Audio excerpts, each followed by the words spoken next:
सियापति रामचंद्र की जय। श्री गुरुदेव महाराज की जय।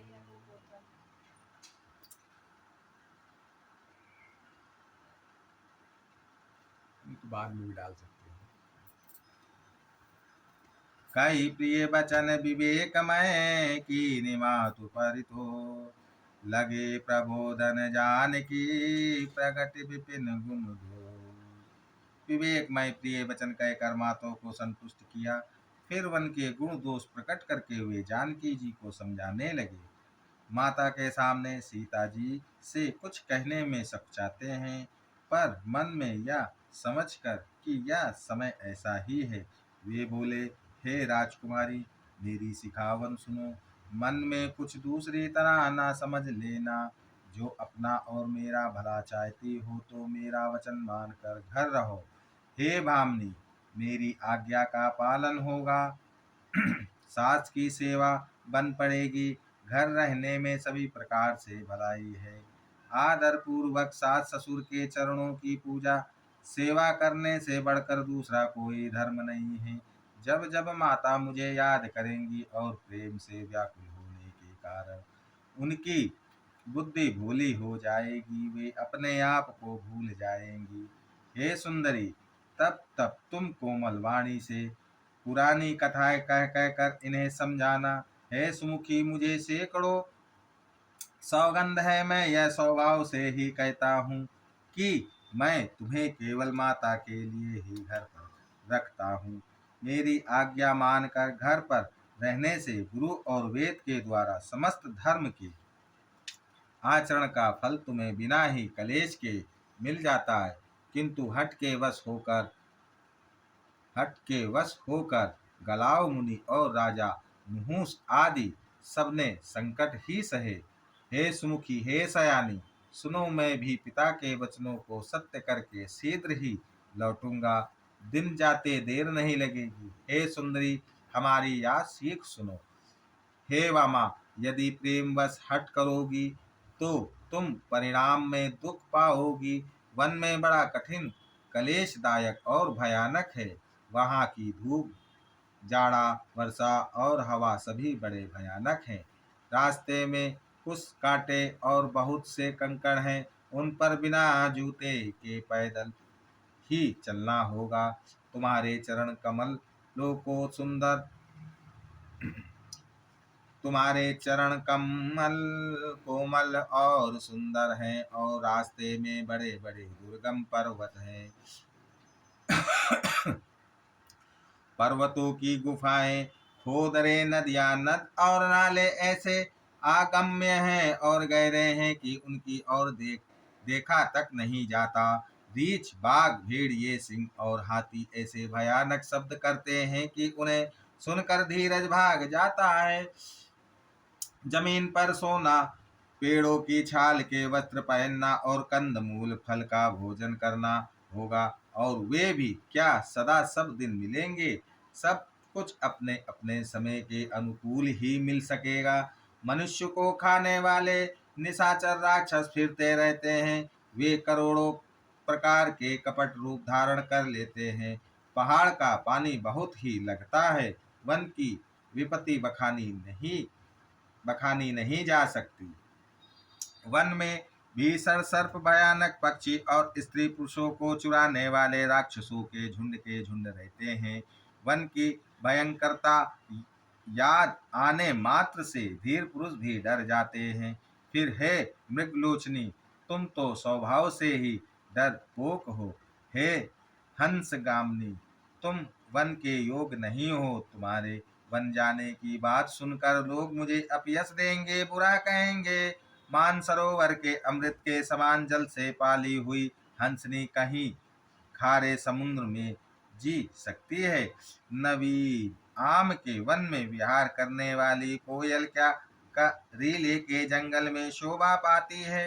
हे चंद्रमुखे, हृदय में ऐसा विचार कर तुम घर ही पर रहो। वन में बड़ा कष्ट है। स्वाभाविक ही हित चाहने वाले गुरु और स्वामी की सीख को जो सिर चढ़ा कर नहीं मानता, वह हृदय में भरपेट पछताता है और उसके हित की हानि अवश्य होती है। प्रियतम के कोमल तथा मनोहर वचन सुनकर सीता जी के सुंदर नेत्र जल से भर गए। श्री राम जी की यह शीतल सीख उनको कैसे जलाने वाली हुई, जैसे चक चकवी को शरद ऋतु की चांदनी रात होती है। जानकी जी से कुछ उत्तर देते नहीं बनता। वे यह सोचकर व्याकुल हो उठी कि मेरे पवित्र और प्रेमी स्वामी मुझे छोड़ जाना चाहते हैं। नेत्रों के जल आंसुओं को जबरदस्ती रोक कर वे पृथ्वी की कन्या सीता जी हृदय में धीरज धर कर सास के पैर लगकर हाथ जोड़कर कहने लगी, हे देवी, मेरी इस बड़ी भारी ठिठाई को क्षमा कीजिए। मुझे प्राणपति ने वही शिक्षा दी है जिससे मेरा परम हित हो, परंतु मैंने मन में समझ कर देख लिया कि पति के वियोग के समान जगत में कोई दुख नहीं है।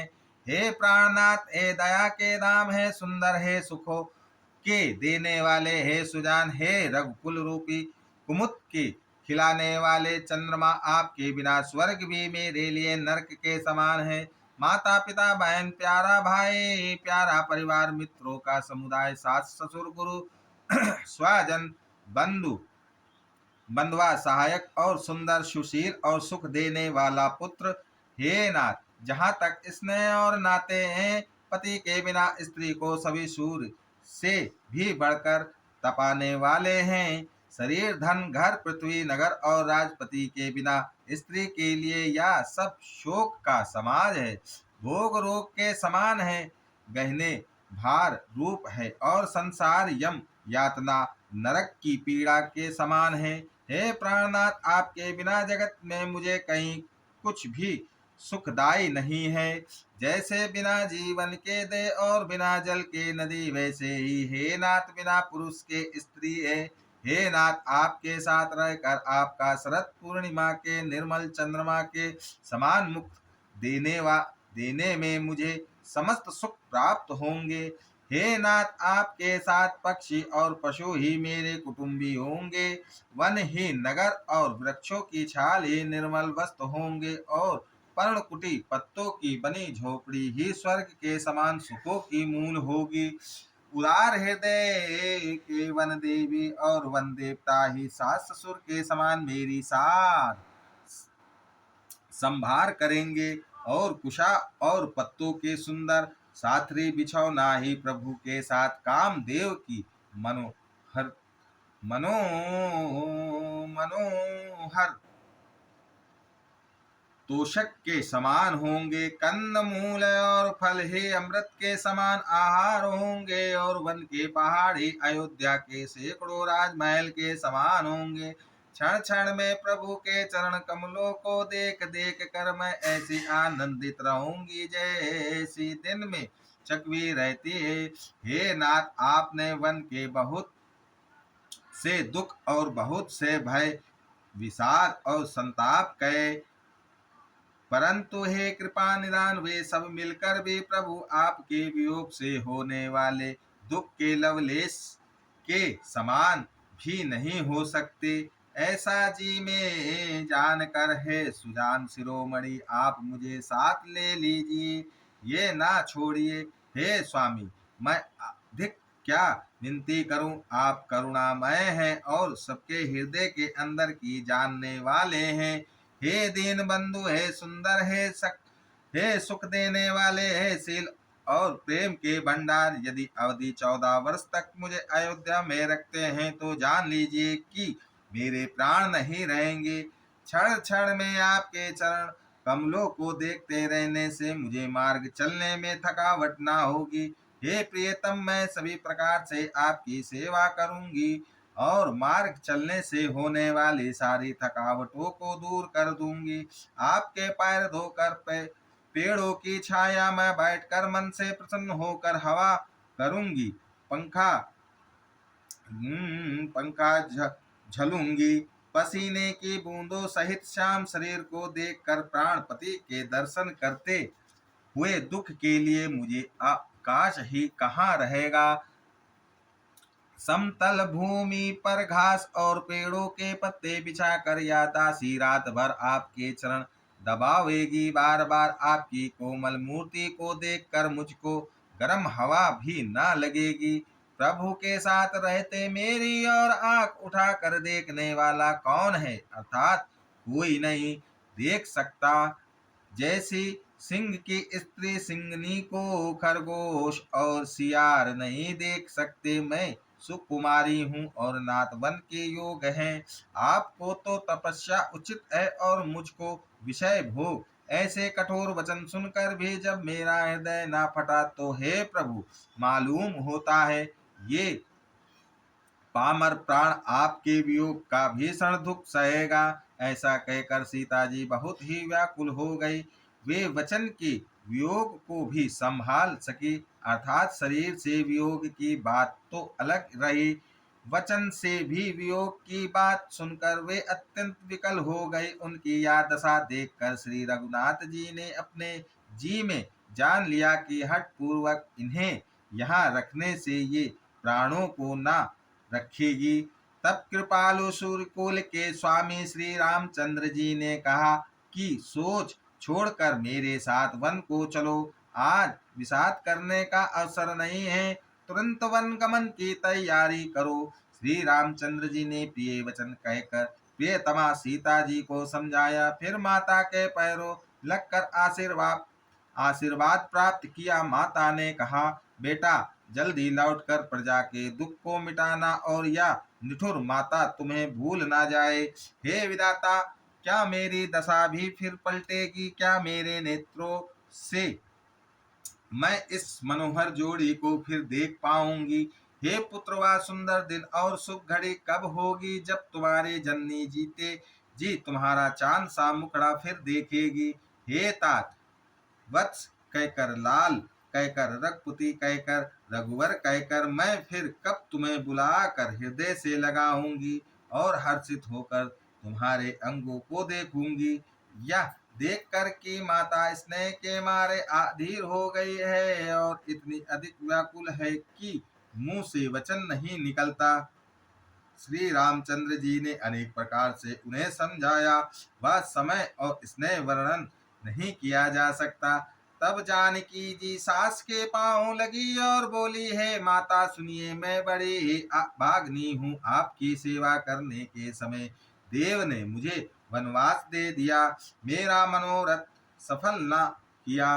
आप आप क्षोभ का त्याग कर दें, परंतु कृपा न छोड़िएगा। कर्म की गति कठिन है, मुझे भी कुछ दोष नहीं है। सीता जी के वचन सुनकर सास व्याकुल हो गई। उनकी दशा को मैं किस प्रकार बखान कर कहूँ। उन्होंने सीता जी को बार बार हृदय से लगाया और धीरज धरकर शिक्षा दी और आशीर्वाद दिया कि जब तक गंगा जी और यमुना जी में जल की धारा बहे तब तक तुम्हारा सुहाग अचल रहे। सीता जी को सास ने अनेकों प्रकार से आशीर्वाद और शिक्षाएं दी और वे सीता जी बड़े ही प्रेम से बार बार चरण कमलों में सिर नवा कर चली। जब लक्ष्मण जी ने ये समाचार पाए तब व्याकुल होकर उदास मुंह उठ दौड़े। शरीर कांप रहा है, रो, रोमांच हो रहा है, नेत्र आंसुओं से भरे हैं। प्रेम से अत्यंत आधीर होकर उन्होंने श्री राम जी के चरण पकड़ लिए। वे कुछ कह नहीं सकते, खड़े खड़े देख रहे हैं, ऐसे दीन हो रहे हैं मानो जल से निकले जाने पर मछली दीन हो रही हो। हृदय में यह सोच है कि हे विधाता, क्या होने वाला है? क्या हमारा सब सुख और पुण्य पूरा हो गया? मुझको श्री रघुनाथ जी क्या कहेंगे? घर पर रखेंगे या साथ ले चलेंगे? श्री रामचंद्र जी ने भाई लक्ष्मण को हाथ जोड़े और शरीर तथा घर सभी से नाता तोड़े हुए खड़े देखा। तब नीति में निपुण और शील, स्नेह, सरलता और सुख के समुद्र श्री रामचंद्र जी वचन बोले, हे तात, परिणाम में होने वाले आनंद को हृदय में समझकर तुम प्रेम बस धीर मत हो। जो लोग माता पिता गुरु और स्वामी की शिक्षा को स्वाभाविक ही सिर चढ़ाकर उसका पालन करते हैं, उन्होंने ही जन्म लेने का लाभ पाया है, नहीं तो जगत में जन्म व्यर्थ ही है। हे भाई, हृदय में ऐसा जानकर मेरी सीख सुनो और माता पिता के चरणों की सेवा करो। भरत और शत्रुघ्न घर पर ही नहीं है, महाराज वृद्ध हैं और उनके मन में मेरा दुख है। इस अवस्था में मैं तुमको साथ लेकर वन जाऊं तो अयोध्या सभी प्रकार से अनाथ हो जाएगी। गुरु पिता माता प्रजा और परिवार सभी पर दुख का दुसहा भार आ पड़ेगा। अतः तुम यही रहो और सबका संतोष करते रहो, नहीं तो हे तात बड़ा दोष होगा। जिसके राज्य में प्यारी प्रजा दुखी रहती है वह राजा अवश्य ही नरक का अधिकारी होता है। हे तात ऐसी नीति विचार कर तुम घर रह जाओ। या सुनते ही लक्ष्मण जी बहुत ही व्याकुल हो गए।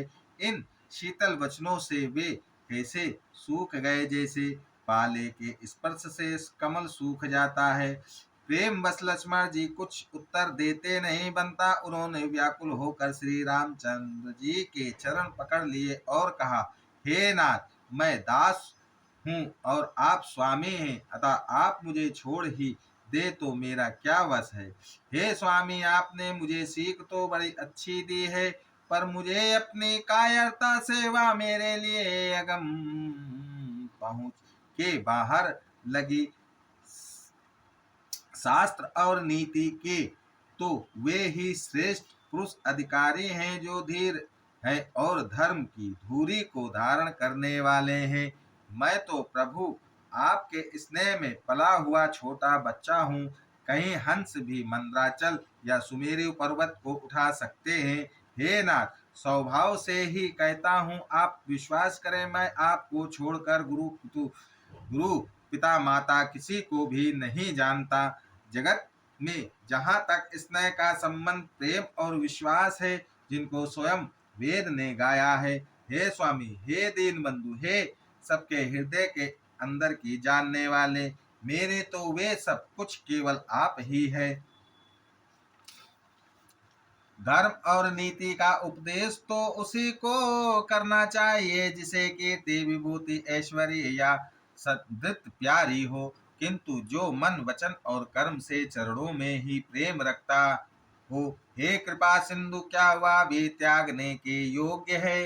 दया के समुद्र श्री रामचंद्र जी ने भले भाई की कोमल और नम्रता युक्त वचन सुनकर और उन्हें स्नेह के कारण डरे हुए जानकर हृदय से लगाकर समझाया और कहा, हे भाई, जाकर माता से विदा मांग आओ और जल्दी वन को चलो। रघुकुल में श्रेष्ठ श्री राम जी वाणी सुनकर लक्ष्मण जी आनंदित हो गए।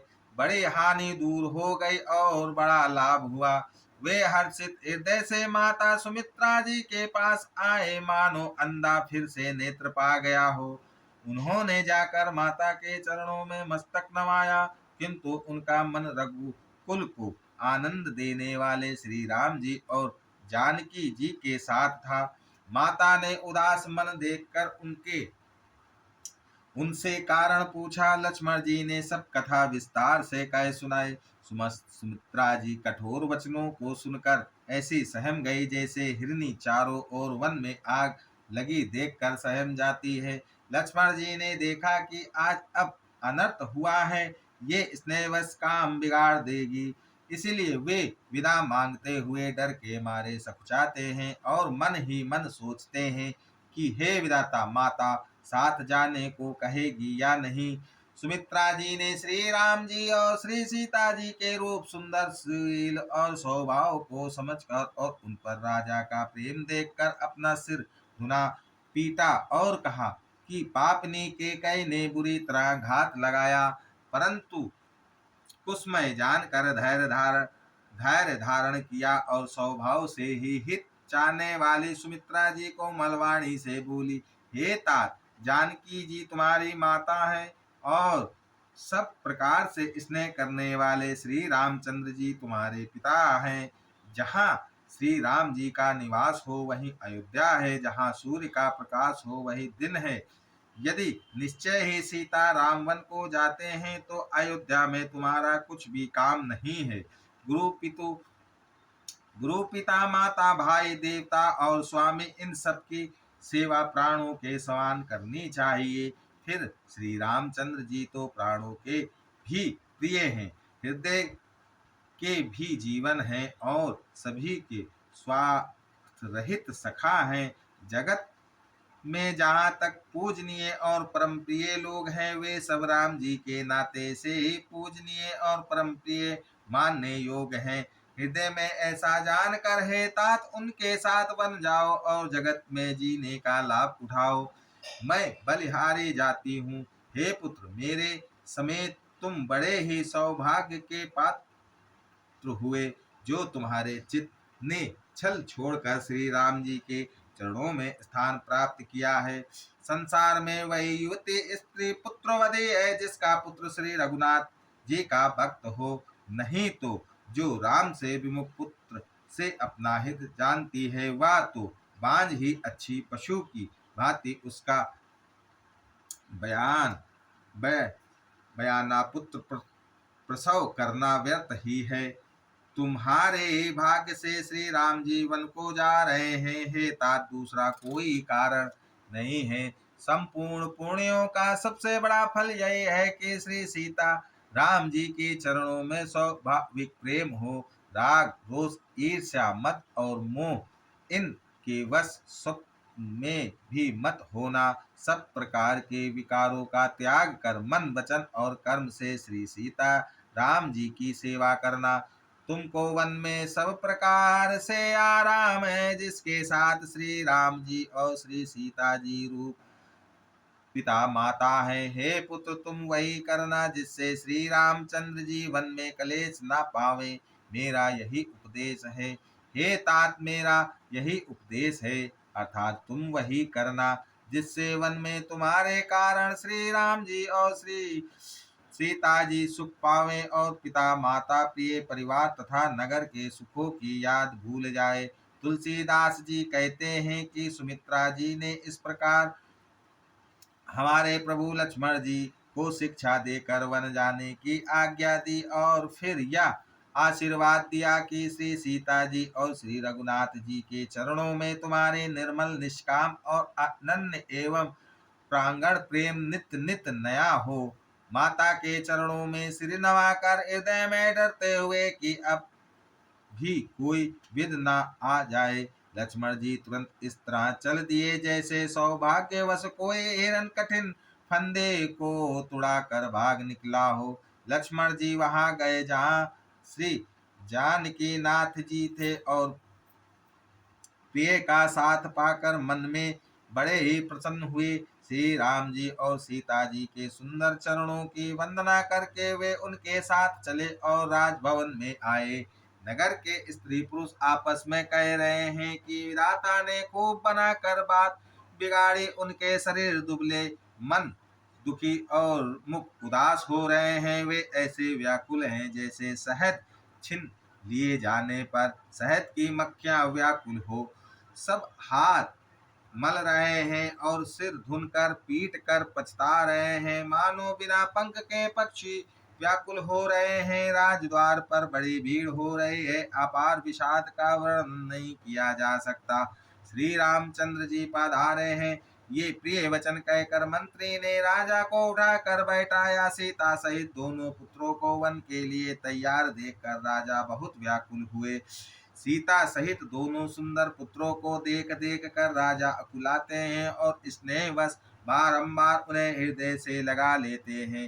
राजा व्याकुल हैं, बोल नहीं सकते, हृदय में शोक से उत्पन्न हुआ भयानक संताप है। तब रघुकुल के वीर श्री रामचंद्र जी ने अत्यंत प्रेम से चरणों में सिर नवाकर उठकर विदा मांगी। हे पिताजी, मुझे आशीर्वाद और आज्ञा दीजिए, हर्ष के समय आप शोक क्यों कर रहे हैं। हे तात, प्रिय के प्रेम बस प्रमाद कर्तव्य कर्म में त्रुटि करने से जगत में यश जाता रहेगा और निंदा होगी। यह सुनकर स्नेहवश राजा ने उठकर श्री रघुनाथ जी की बाह पकड़कर उन्हें बैठा लिया और कहा, हे तात सुनो, तुम्हारे लिए मुनि लोग कहते हैं कि श्री राम चराचर के स्वामी हैं। शुभ और अशुभ कर्मों के अनुसार ईश्वर हृदय में विचार कर फल देता है। कर्मों के अनुसार ईश्वर हृदय में विचार कर फल देता है। जो कर्म करता है वही फल पाता है, ऐसी वेद की नीति है, या सब कोई कहते हैं। किंतु इस अवसर पर तो इसके विपरीत हो रहा है।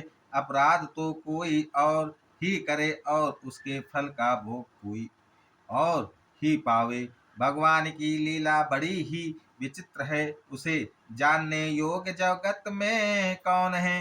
राजा ने इस प्रकार श्री रामचंद्र जी को रखने के लिए छल छोड़कर बहुत से उपाय किए, पर जब उन्होंने धर्म धुरंधर धीर और बुद्धिमान श्री राम जी का रुख देख लिया और वे रहते हुए ना जान पड़े, तब राजा ने सीता जी को हृदय से लगा लिया और बड़े प्रेम से बहुत प्रकार की शिक्षा दी। वन के दुसाह दुख कहकर सुनाए, फिर सास ससुर तथा पिता के पास रहने के सुखों को समझाया। परंतु सीता जी का मन श्री रामचंद्र जी के चरणों में अनुरक्त था, इसीलिए उन्हें घर अच्छा नहीं लगा वन ना वन भयानक लगा। फिर और सब लोगों ने भी वन में विपत्तियों की अधिकता बताकर सीता जी को समझाया। मंत्री सुमंत्र जी की पत्नी और गुरु वशिष्ठ जी की स्त्री अरुंधति तथा और भी चतुर स्त्रियां स्नेह के साथ कोमल वाणी से कहती हैं कि तुमको तो राजा ने वनवास दिया नहीं है, इसीलिए जो ससुर गुरु और सास कहे तुम तो वही करो। यह शीतल हितकारी मधुर और कोमल सीख सुनने पर सीता जी को अच्छी नहीं लगी। वे इस प्रकार व्याकुल हो गई, मानो शरद ऋतु के चंद्रमा की चांदनी लगते ही चकई व्याकुल हो उठी हो। सीता जी संकोचवश उत्तर नहीं देती। इन बातों को सुनकर केकई तमक कर उठी। उसने मुनियों के वस्त्र आभूषण माला खाला आदि और बर्तन कमंडलु आदि लाकर श्री रामचंद्र जी के आगे रख दिए और कोमल वाणी से कहा, हे रघुवीर, राजा को तुम प्राणों के समान प्रिय हो। भीरु प्रेम बस दुर्लभ हृदय के राजाशील और स्नेह नहीं छोड़ेंगे। पूर्ण सुंदर यश और परलोक चाहे नष्ट हो जाए, पर तुम्हें वन जाने को वे कभी ना कहेंगे। ऐसा विचार कर जो तुम्हें अच्छा लगे वही करो। माता की सीख सुनकर श्री रामचंद्र जी ने बड़ा सुख पाया, परंतु राजा को ये वचन बाणों के समान लगे। वे सोचने लगे, अब भी आभागे प्राण क्यों नहीं निकलते। राजा मूर्छित हो गए, लोग व्याकुल हैं, किसी को कुछ सूझ नहीं पड़ता कि क्या करें। श्री रामचंद्र जी तुरंत मुनि का वेश बनाकर और माता पिता को सिर नवाकर चल दिए। वन का सब साज सामान सज कर वन के लिए आवश्यक वस्तुओं को साथ लेकर श्री रामचंद्र जी स्त्री श्री सीता जी और भाई लक्ष्मण जी सहित ब्राह्मण और गुरु के चरणों के वंदना करके सबको अचेत करके चले। राजमहल से निकलकर श्री रामचंद्र जी वशिष्ठ जी के दरवाजे पर जा खड़े हुए और देखा कि सब लोग विरह की अग्नि में जल रहे हैं। उन्होंने प्रिय वचन कहकर सबको समझाया। फिर श्री रामचंद्र जी ने ब्राह्मणों के मंडली को बुलाया, गुरु जी से कहकर उन सबका वर्षासन वर्ष भर का भोजन दिया और दान आदर दान तथा विनय से उन्हें वश में कर लिया। फिर याचकों को दान और मान देकर संतुष्ट किया तथा मित्रों को पवित्र प्रेम से प्रसन्न किया। फिर दास दासियों को बुलवाकर उन्हें गुरु जी को सौंप कर हाथ जोड़कर बोले, है गुसाई, इन सबकी माता पिता के समान सार संभार देख रेख करते रहिएगा। श्री रामचंद्र जी बार बार दोनों हाथ जोड़कर सबसे कोमल वाणी कहते हैं कि मेरा सब प्रकार से हितकारी मित्र वही होगा जिसकी चेष्टा से महाराज सुखी रहे। हे परम चतुरपुरवासी सज्जनों, आप लोग सब वही उपाय करिएगा जिससे मेरी सब माताएं मेरे विरह के दुख से दुखी ना हो। इस प्रकार श्री रामचंद्र जी ने सबको समझाया और हर्षित होकर गुरु जी के चरण कमलों में सिर नवाया। फिर गणेश जी, पार्वती जी और कैलाशपति महादेव जी को मानकर तथा आशीर्वाद पाकर श्री रघुनाथ जी चले। श्री राम जी के चलते ही बड़ा भारी विषाद हो गया। नगर का अर्थनाद आहाकार सुना नहीं जाता।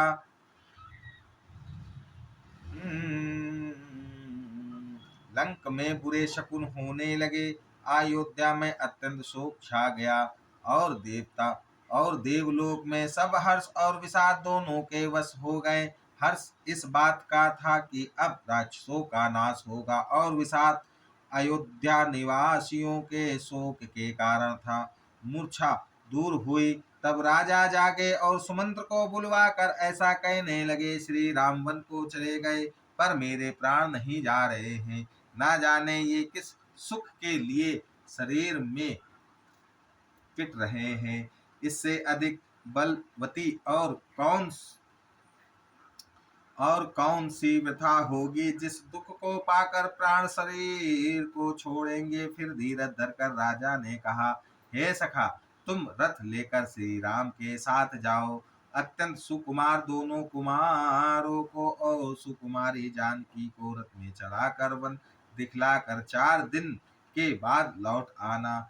यदि धैर्यवान दोनों भाई ना लौटे, क्योंकि श्री रघुनाथ जी प्राण के सच्चे और दृढ़ता से नियम का पालन करने वाले हैं, तो तुम हाथ जोड़कर विनती करना कि हे प्रभु, जनक कुमारी सीता जी को तो लौटा दीजिए। जब सीता वन को देखकर डरे तब मौका पाकर मेरी यासी तुमसे कहना कि तुम्हारे सास और ससुर ने ऐसा संदेश कहा है कि हे पुत्री, तुम लौट चलो, वन में बहुत कलेश है। कभी पिता के घर, कभी ससुराल, जहाँ तुम्हारी इच्छा हो वहीं रहना। इस प्रकार तुम बहुत से उपाय करना। यदि सीता जी लौट आई तो मेरे प्राणों को सहारा हो जाएगा, नहीं तो अंत में मेरा मरण ही होगा। विधाता के विपरीत होने पर कुछ वश नहीं चलता। हाँ राम, हाँ लक्ष्मण, और सीता को लाकर दिखाओ। ऐसा कहकर राजा मूर्छित होकर पृथ्वी पर गिर पड़े। सुमंत्र जी राजा की आज्ञा पाकर सिर नवाकर और बहुत जल्दी रथ जुड़वा कर वहां गए जहां नगर के बाहर सीता जी सहित दोनों भाई थे। तब वहां पहुंचकर सुमंत्र ने राजा के वचन श्री रामचंद्र जी को सुनाए और विनती करके उनको रथ पर चढ़ाया। सीता जी सहित दोनों भाई रथ पर चढ़कर हृदय में अयोध्या को सिर नवा कर चले। श्री रामचंद्र जी को जाते हुए और अयोध्या को अनाथ होते हुए देखकर सब लोग व्याकुल होकर उनके साथ हो चले। कृपा के समुद्र श्री राम जी उन्हें बहुत तरह से समझाते हैं तो वे अयोध्या की ओर लौट जाते हैं, परंतु प्रेम बस फिर लौट आते हैं। अयोध्या पूरी बड़ी डरावनी लग रही है, मानो अंधकार अंधकारमय काल रात्रि हो। नगर के नर नारे भयानक जंतुओं के समान एक दूसरे को देख कर डर रहे हैं। घर शमशान, कुटुंबी, भूत प्रेत और पुत्र, हितैषी और मित्र मानो यमराज के दूत हैं। बागीचों में वृक्ष और बेले ला रहे हैं। नदी और तालाब ऐसे भयानक लगते हैं कि उनकी ओर देखा भी नहीं जाता। करोड़ों घोड़े, हाथी, खेलने के लिए पाले हुए हिरन, नगर के गाय, बैल, बकरी आदि पशु, पपीहे, मोर, कोयल, चकवे, तोते, मैना, सारस, हंस और चकोर श्री राम जी के वियोग में सभी व्याकुल हुए हैं। जहाँ तहाँ ऐसे चुपचाप स्थिर होकर खड़े हैं, मानो तस्वीरों में लिखकर बनाए हुए हैं। नगर मानो फलों से परिपूर्ण बड़ा भारी सघन वन था। नगर निवासी सब स्त्री स्त्री पुरुष, बहुत से पशु पक्षी थे, अर्थात अवधपुरी अर्थ धर्म काम मोक्ष चारों फलों को देने वाली नगरी थी। और सब स्त्री पुरुष सुख के उन फलों को प्राप्त करते थे। विधाता ने केकई को भिल्ली बनाया, जिसने दसों दिशाओं में दवा अग्नि स भयानक आग लगा दी। श्री रामचंद्र जी के विरह की इस अग्नि को लोग सह न सके। सब लोग व्याकुल होकर भाग चले। सब ने मन में विचार कर लिया कि श्री राम जी, लक्ष्मण जी और सीता जी के बिना सुख नहीं है। जहाँ राम जी रहेंगे वहीं सारा समाज रहेगा। श्री रामचंद्र जी के बिना अयोध्या में हम लोगों का कुछ काम नहीं है। ऐसा विचार दृढ़ करके देवताओं को वे दुर्लभ सुखों से पूर्ण घरों को छोड़कर सब श्री रामचंद्र जी के साथ चल पड़े। जिनको श्री रामचंद्र जी के चरण कमल प्यारे हैं, उन्हें क्या कभी विषय भोग वश में कर सकते हैं। बच्चों और बूढ़ों को घरों में छोड़कर सब लोग साथ हो लिए। पहले दिन श्री रघुनाथ जी ने तमसा नदी के तीर पर निवास किया। प्रजा को प्रेम वश देखकर श्री रघुनाथ जी के दयालु हृदय में बड़ा दुख हुआ। प्रभु श्री रघुनाथ जी करुणामय हैं, पराई पीड़ा को वे तुरंत पा जाते हैं, अर्थात दूसरे का दुख देखकर वे तुरंत स्वयं दुखित हो जाते हैं। प्रेम युक्त कोमल और सुंदर वचन कहकर श्री राम जी ने बहुत प्रकार से लोगों को समझाया और बहुत तेरे धर्म संबंधी उपदेश दिए, परंतु प्रेमवश लोग लौटते नहीं, सील और स्नेह छोड़ा नहीं जाता। श्री रघुनाथ जी असमंजस के अधीन हो गए, दुविधा में पड़ गए। शोक और परिश्रम थकावट के मारे लोग सो गए और कुछ देवताओं की माया से भी उनकी बुद्धि मोहित हो गई।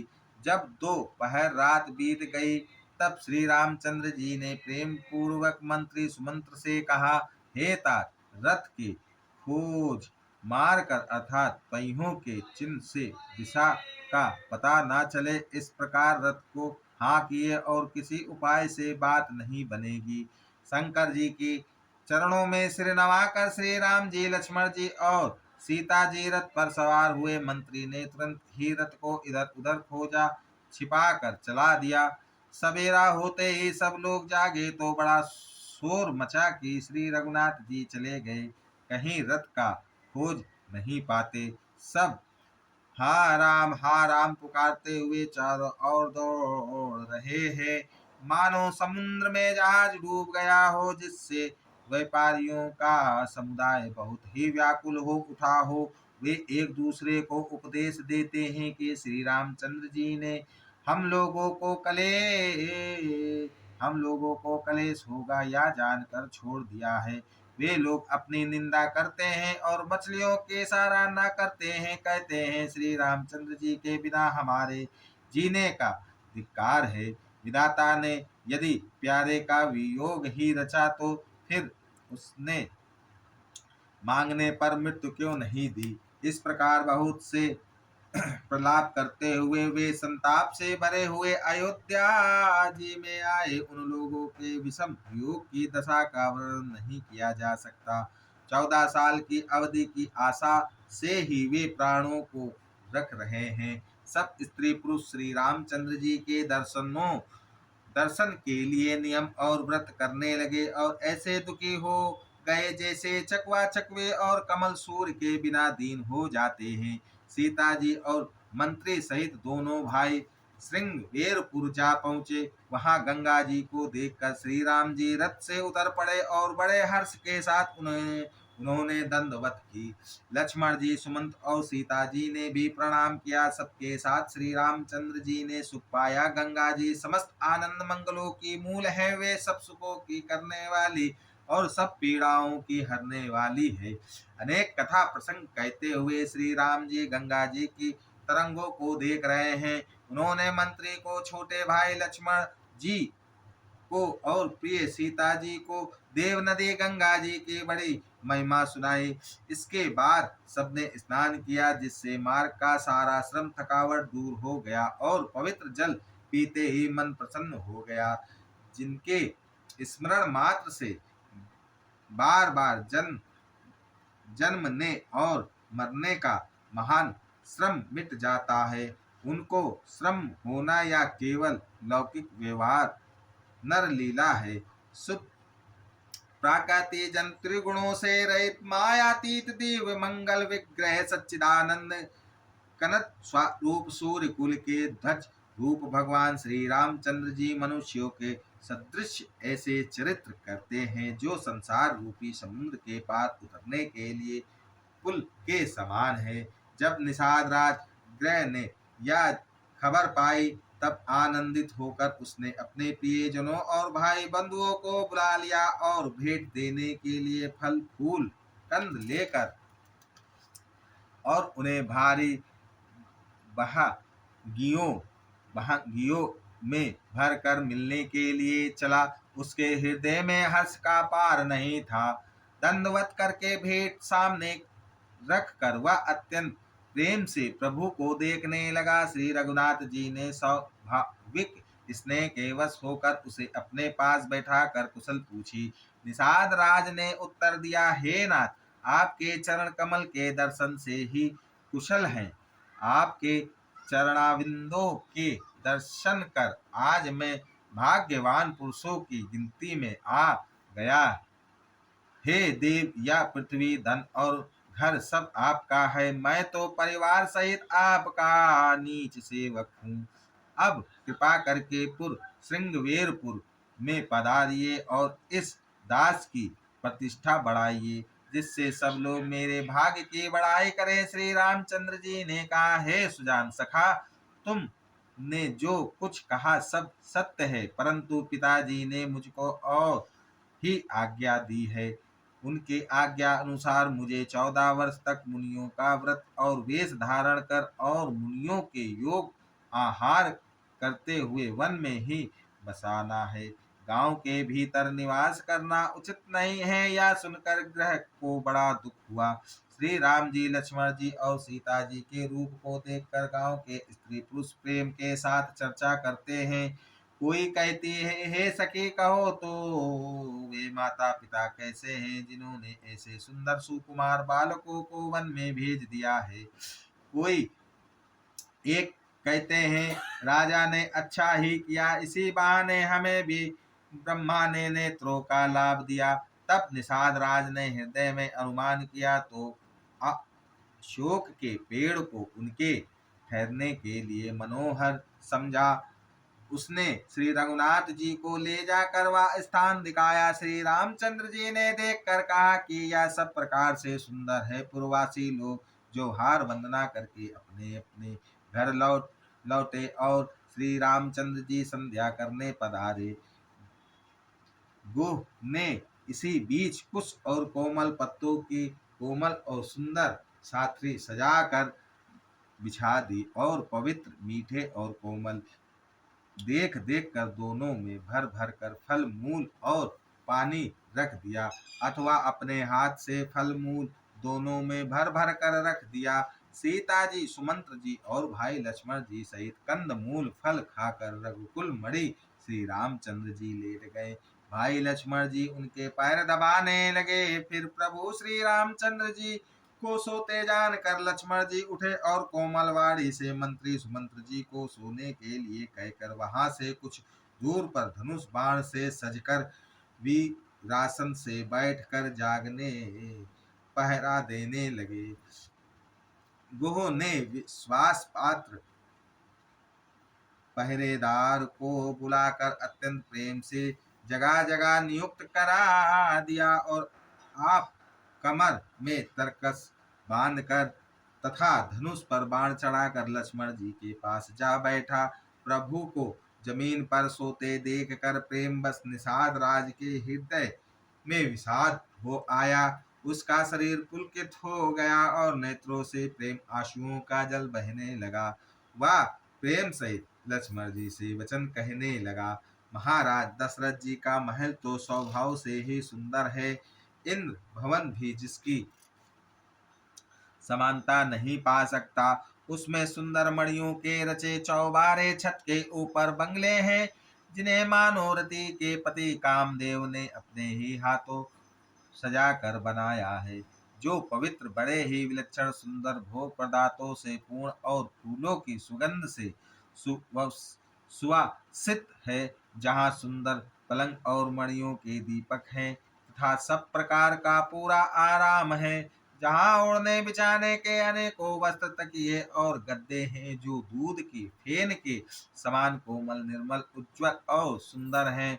वहाँ उन चौबारों में श्री सीता जी और श्री रामचंद्र जी रात को सोया करते थे और अपनी शोभा से रात रति और कामदेव के गर्व को हरण करते थे, वही श्री सीता और श्री राम जी आज घास फूस की सतरी पर थके हुए बिना वस्त्र के ही सोए हैं।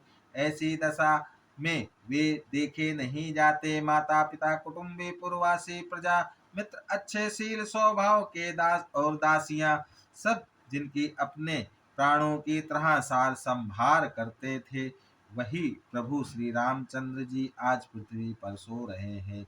जिनके पिता जनक जी हैं, जिनका प्रभाव जगत में प्रसिद्ध है, जिनके ससुर इंद्र के मित्र रघुराज दशरथ जी हैं, और पिता श्री रामचंद्र जी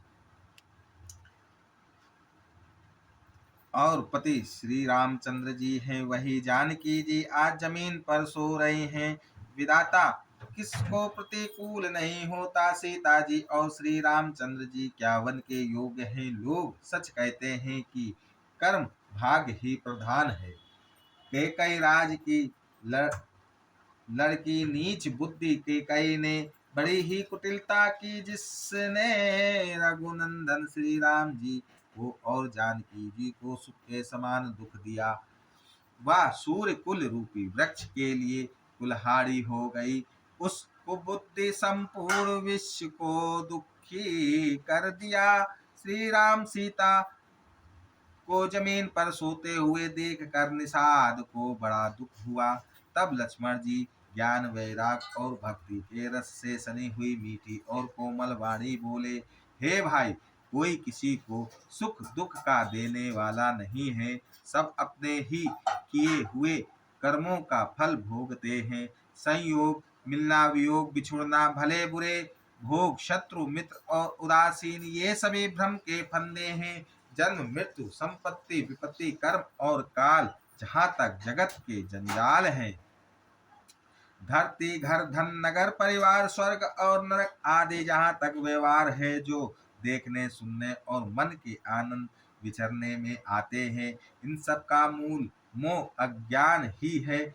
परमात्म ये नहीं है। जैसे स्वप्न में राजा भिखारी हो जाए या कंगाल स्वर्ग का स्वामी इंद्र हो जाए तो जागने पर लाभ या हानि कुछ भी नहीं है, वैसे ही इस दृश्य प्रपंच को हृदय में देखना चाहिए। ऐसा विचार कर क्रोध नहीं करना चाहिए और न किसी को व्यर्थ दोष ही देना चाहिए। सब लोग मोह रूपी रात्रि में सोने वाले हैं और सोते हुए उन्हें अनेकों प्रकार के स्वप्न दिखाई देते हैं।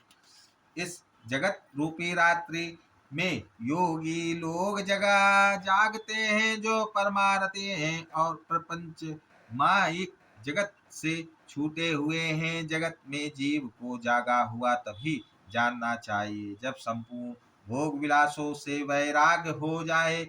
विवेक का होने पर मोह रूपी भ्रम भाग जाता है। तब अज्ञान का नाश होने पर श्री रघुनाथ जी के चरणों में प्रेम होता है। हे सखा, मन वचन और कर्म से श्री राम जी के चरणों में प्रेम होना यही सर्वश्रेष्ठ परमार्थ पुरुषार्थ है। श्री राम जी परमात्म स्वरूप परम वस्तु पर ब्रह्म है। वे अविगत जानने में न आने वाले, अलग स्थूल दृष्टि से देखने में न आने वाले, आनंदित आदिर हित अनुपम उपमा हित, सब विकारों से रहित और भेद शून्य है। वेद जिनका नित्य नेति नेति कहकर निरूपण करते हैं, वही कृपालु श्री राम चंद्र जी भक्त भूमि ब्राह्मण को और देवताओं के हित के लिए मनुष्य शरीर धारण करके लीलाएं करते हैं, जिनके सुनने से जगत के जंजाल मिट जाते हैं। श्यापति रामचंद्र की जय, उमापति महादेव की जय, श्री गुरुदेव महाराज की जय, गोस्वामी तुलसीदास जी की जय।